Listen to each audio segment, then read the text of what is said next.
On a day when India and the United States held day-long trade talks, later described by both sides as positive, US President Donald Trump called up Prime Minister Narendra Modi to wish him on the eve of his 75th birthday.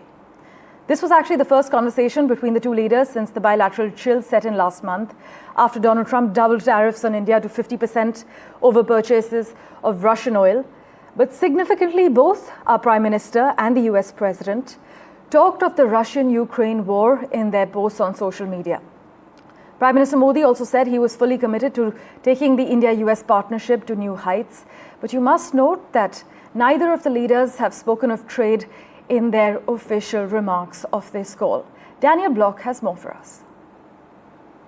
Things are looking better. Things are looking up. We are having signs from both parties that they're talking more, that they're willing to get the relationship back onto a normal track. We're seeing, again, trade talks heat up again. But again, not to just repeat everything that was said before, you could see Trump in 2 days putting out some kind of long Truth Social post where he rails about how unfair India has been to him or India has been to the United States and announces some new tariff or some new measure. And then suddenly we're back to where we were before.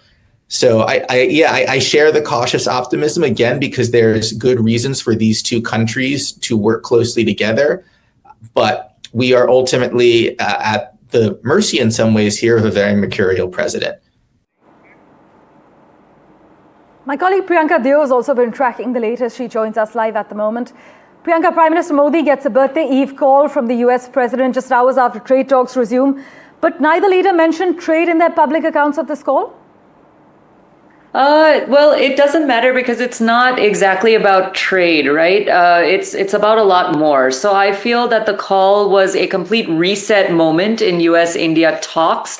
Both leaders signaled optimism, like you've been saying, cautious optimism with upbeat tweets, hinting that a resolution to tariff disputes may finally be on the table. And this momentum is also likely to continue next week when India's External Affairs Minister, Jaishankar, is expected to meet Secretary of State Marco Rubio on the sidelines of the UN General Assembly. And this is notable because this will be their first in-person meeting since trade tensions escalated over tariffs and India's Russian oil imports, making it a critical diplomatic touchpoint. So that's probably when you'll see headlines of trade and oil. But this meeting comes at a time when the US is pressing India on market access and energy purchases, while India also seeks restoration of GSP benefits, that is, certain duty-free goods to be imported from India, as well as reduced tariffs on key exports.